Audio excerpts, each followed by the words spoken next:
अच्छा देखिए, पहली बात ये है कि ये बहुत इंपॉर्टेंट है, जैसे कि पहला डिसीजन मैंने सुना है, जैसे कि पर्सनल हाइजीन होता है कि जो पर्टिकुलर डेज होते हैं पुराने जमाने में या कुछ घरों में आज भी होता है कि 6 to 7 डेज जो है, 5 to 7 डेज जो है बच्चियां नहाती नहीं है। वो कहते हैं जी नहाना ही नहीं है, पानी में तो हाथ ही नहीं डालना, अपने ऊपर पानी नहीं डालना। तो ये बहुत गलत कॉन्सेप्ट है, क्योंकि आपकी पर्सनल हाइजीन सबसे इंपॉर्टेंट है किसी भी फॉर्म में, किसी भी टाइम में, हर जगह, हर वक्त। अगर उन डेज के अंदर आप अपने पर्सनल हाइजीन का ख्याल नहीं रखें तो इन्फेक्शन ज्यादा होते हैं आपके पर्सनल हाइजीन का ख्याल ना रखते हुए। इसमें लिकोरिया भी है, कॉलिंग भी है, बहुत सारे ऐसे इन्फेक्शन होते हैं जो बाद में बहुत परेशान करते हैं। तो उन सबसे पहले माओ को अवेयर करना और उन बच्चियों को अवेयर करना कि उन डेज के अंदर ये कहीं पे भी नहीं है कि आप नहीं नहा सकते।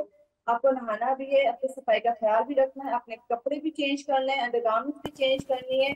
और इसकी सफाई का आपने बहुत ज्यादा ख्याल रखना है। इसके साथ साथ आप पर्टिकुलर डेज की बात कर रही है, मैं एक और हाईलाइट करना चाहूंगी, पाकिस्तान में बहुत कॉमन है जो डिलीवरी के बाद सवा महीना होता है, बहुत से घरों में उनमें भी यही कॉन्सेप्ट है कि 40 दिन पानी में जाना ही नहीं।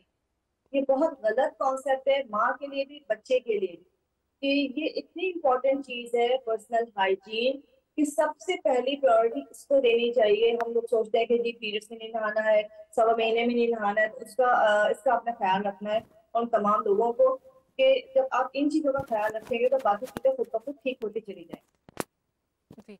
उम्मे, हम बात कर रहे हैं टाइम ऑफ द मंथ की अगर, तो अक्सर ख़वातीन को स्वेटिंग और गर्मी की वजह से स्किन रैशेस भी हो जाते हैं। तो उसको कैसे प्रिवेंट किया जा सकता है? क्या बिल्कुल। प्रिकॉशंस हैं, क्या रेमेडीज़ हैं? देखिए, पहली चीज गर्मियां हैं और रशेस बहुत कॉमन है, जाहिर सी बात है गर्मी में वो बढ़ जाते हैं। पहली चीज आपके अपना जो है शावर आपने लाजमी लेना है। शावर लेने के अलावा जो है बॉडी लोशन, जो डिफरेंट टाइप के आते हैं, वाटर बेस्ड मॉइस्चराइजर आते हैं, वो आपने जरूर लगाने हैं, क्योंकि आपकी स्किन का मॉइस्ट होना बहुत जरूरी है। जितनी स्किन ड्राई होगी, आपको लगता है कि गर्मी में हमें कोई मॉइस्चराइजर नहीं लगाना है या कोई चीज इस्तेमाल नहीं करनी, तो गलत कॉन्सेप्ट है, आपको इस्तेमाल करना है। उसके अलावा अगर किसी को बहुत ज्यादा रैशेस हो रहे हैं, एक तो इमली आलू बुखारा, गर्मी में हम इसका शरबत पीते हैं, लेकिन इमली आलू बुखारे का शरबत जो है बना के आप पीना शुरू कर दें, आपकी बॉडी का कूलिंग सिस्टम जो है इससे बहुत बेटर हो जाता है। उसके अलावा ये विटामिन सी की एक अच्छी मिकदार होती है इसके अंदर, तो ये आपको डिफरेंट टाइप के इन्फेक्शन से, रैशेस से भी उसको मतलब उसको भी क्योर करते हैं। इसको जब आप पियेंगे, आप मॉइस्चराइजर लगाएंगे, तो आपको बहुत ज्यादा फायदा फील होगा। इसके अलावा एक चीज और करनी है कि सिंपल आपने रोज वाटर लेना है। रोज वाटर के अंदर आपने थोड़ा सा फ्यू ड्रॉप्स जो है लेवेंडर ऑयल के ऐड करने, फ्यू ड्रॉप्स आपने टी ट्री ऑयल के ऐड करने, इसको स्प्रे बॉटल में भरना है। और ये आपने पूरी बॉडी पे भी आप स्प्रे कर सकते हैं, या नहाने के बाद एक मग में तमाम चीजें डाल के अपनी बॉडी पे डाल लीजिए। ये आपको रैशेस से, हीट रैशेस से, या जो भी आप कपड़ों के रैशेस होते हैं उससे आपको महफूज रखेगा। उसके अलावा आपको गर्मी से भी महफूज। ठीक हो गया, ठीक हो गया। जब हम बात करते हैं उस स्टफ़ की, सैनिटरी स्टफ़ के जो कि यूज़ होता है, अगर आप देखें देहाती इलाकों में, पसमानदा इलाकों में, कि जो सैनिटरी स्टफ़ है वो रीयूज़ किया जा रहा होता है 1 या 2 या 3-3 दिन तक, जिसकी वजह से फंगल इन्फेक्शंस, फंजाई और भी पता नहीं और कौन-कौन सी इन्फेक्शंस होती होंगी जो लग जाती होंगी, और स्किन औरतों को डिजीजेस। नहीं पता होता, नहीं मालूम होता, वो शर्म के मारे भी बता नहीं पाती, and then it leads to their death. तो आप ये भी अवेयर करें, ये भी बताइए कि सैनिटरी स्टफ़ को आप किस तरह से यूज़ किया जा सकता है, और अगर अफोर्डेबिलिटी नहीं हो सकती मार्केट्स में जिन प्रोडक्ट्स को आप देखते हैं जो हैंडमेड है और मैन मेड है, तो आप ऑर्गेनिक तरीके से कौन सा अच्छा सैनिटरी जो स्टफ़ है वो यूज़ कर सकते हैं, और उसको रीयूज़ नहीं करना, ये भी प्लीज़ बताइए। अच्छा देखिए, पहली बात है कि कॉटन यूज करना है, कुछ ना कुछ आपको यूज करना है। उन इलाकों में ऑब्वियसली जो है डिफरेंट कपड़े हैं, डिफरेंट टाइप का जो वो यूज करते हैं, लाइक फैब्रिक यूज करते हैं। बट अब ऐसा हो गया है कि कोई भी जगह ऐसी नहीं जहाँ पे ये प्रोडक्ट मौजूद ना हो, हर जगह मौजूद है। पहली कोशिश तो ये करें कि आपने जो भी इसकी सैनिटरी प्रोडक्ट्स होती है वो इस्तेमाल करें। कॉटन का इस्तेमाल आपने ज्यादा करना है, उसको ना बार बार यूज नहीं करना।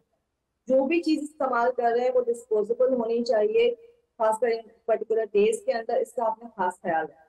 और मैं हमेशा प्रेफर करूंगी, बहुत से लोग कहते हैं कि गर्मी में ये फैब्रिक इस्तेमाल करना चाहिए, या वैसे भी अंडरगारमेंट्स में और बाकी चीजों में भी, लेकिन कॉटन है, मलमल है, प्योर लॉन है, इसका ही आपने इस्तेमाल करना है। जितना प्योर होगा उतना आपको इन्फेक्शन से, बाकी चीजों से ये महफूज रखेगा।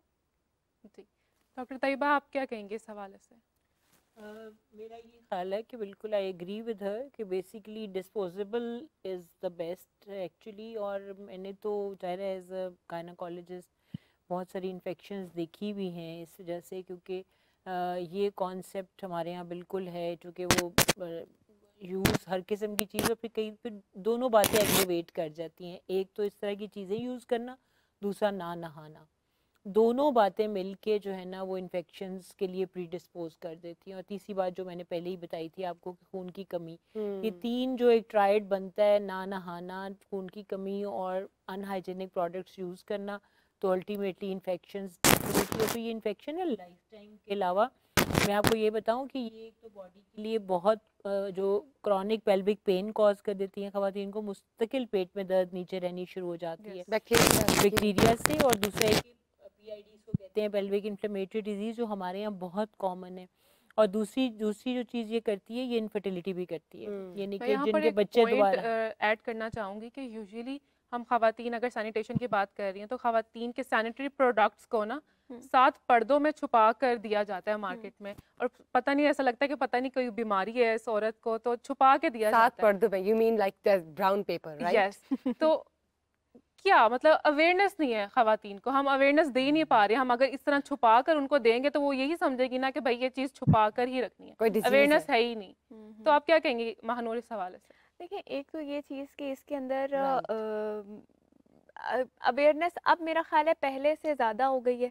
जैसे पहले इतने इजीली हर जगह अवेलेबल नहीं होते थे, अब आप देखो तो हर स्टोर के रैक्स में या आपको फार्मेसीज के ऊपर पहले एड्स ही नहीं आया करते थे, आज से 10 साल पहले। अब तो हर एक वक्त ऐड चल रहा है, बिल्कुल अल्लाह चल रहा है। और क्या अब इसमें ये है कि अवेयरनेस तो है। दूसरा ये कि पहले जिस तरह मेरा ख्याल है कि जिस तरह मेल्स परसीव करते थे, अब उस तरह उस चीज़ को नहीं परसीव करते, उन चीज़ों को अब अंडरस्टैंड करते हैं। पहले क्योंकि मेरा ख्याल है वो सोसाइटल इतना ज़्यादा प्रेशर था कि उतना ज़्यादा उसको ना डिस्कस किया जाता था, ना उसको जो है वो हाईलाइट कर सकते। लेकिन अब मेरा ख्याल है कि जिस तरह मेल्स भी एजुकेटेड हो रहे हैं, फीमेल्स भी एजुकेटेड हैं, तो they are coping up in a good environment. और वो ये है कि उसको अब उतनी ज़्यादा ये प्रॉब्लम नहीं आती। हाँ जी ज़रा। तो मेंस्ट्रुअल कप्स जो हैं इजीली अवेलेबल हैं, लेकिन are they good to use है? अब ये तो डॉक्टर साहिबा सही बताएंगे कि कौन सा मटेरियल उसके लिए बायो कंपैटिबल मटेरियल होता है। I would like to add one more thing. तो लेकिन ये कि अब तो ख्वातीन बहुत तेजी से शिफ्ट हो रही हैं,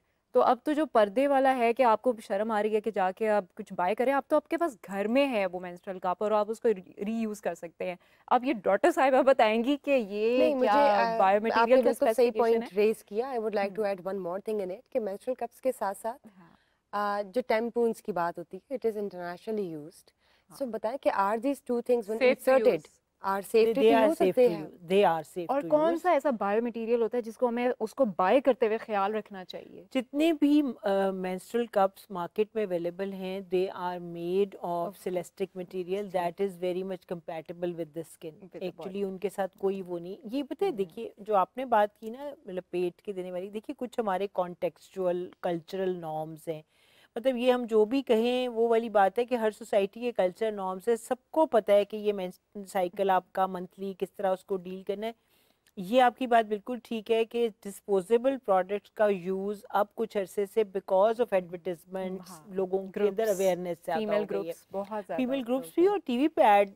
देखिए बात ये कि जो आप कह रहे हो ना कि छुपाने वाली बात, वो काफ़ी हद तक अब कम हो गई है। लो पीपल हैव रियलाइज्ड कि आपके एड्स, हाँ एड्स देने से एक नॉर्मल नेचुरल चीज़ को आप अवॉइड करना, तो मतलब वही वाली बात है ना कि लेकिन ज़ाहिर है कि चूंकि हम जब जाते हैं शॉप पे तो मेल वो होते हैं, वो खुद अपने लिए एक थोड़ा सा आप फील करते हैं। देखिए फीमेल के साथ एक डिस्टेंस का एक हमारे मुल्क का अल्लाह का शुक्र है कर्टसी और कोई बुराई नहीं है अगर आपको अवेयरनेस है। लेकिन अगर आप उसको ढके छुपे, क्योंकि हमारा एक कल्चरल है एज इस्लामिक भी, अगर उन चीज़ों में अगर ये नहीं कि हाँ ये है जिस तरह आपने बात की कि अगर आप उस पर बात करना, ख़वातीन बैठे हुए हम डिस्कस भी कर रहे हैं सब कुछ, लेकिन अब मेल्स के लिए थोड़ा सा होता है, तो आई थिंक इसमें कोई बुराई नहीं है। सिमिलर अगर मे बी हम उनसे रेलेवेंट कोई बात करें जो कि उनकी रेलेवेंस में हो, तो मे बी वो भी थोड़े से अनकंफर्टेबल। देखिए ऐसे ही कॉन्ट्रासेप्टिव प्रोडक्ट लेने जाना भी एक नॉर्मल तरीन दुनिया की बात है, लेकिन उसको भी इसी तरीके से दिया जाता है।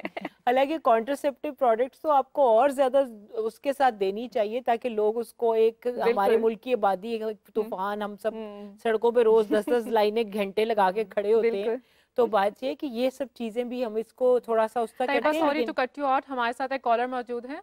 हेलो, अस्सलाम वालेकुम। वालेकुम सलाम, काशिफ बात कर रहा हूँ मैं पिंडी से। जी काशिफ, क्या सवाल है आपका? हाँ, सबसे पहले आप दोनों को सलाम। राबिया एंड बुशरा खान, मैं आपको शो रेगुलर देखता हूँ। और दूसरी सवाल था मेरा एक गेस्ट से कि आजकल जिस तरह की गर्मी चल रही है, बहुत ही कोई कड़ाके की गर्मी है, हम शूज़ पहनते हैं तो बहुत ज़्यादा उसमें स्वेटिंग हो जाती है, पसीना आ जाता है, जिसकी वजह से ना एक बैड स्मेल पैदा हो जाती है। अब शूज़ पहन रहे हैं और सॉक्स ना भी पहने ना, तब भी ये प्रॉब्लम आ रहा है।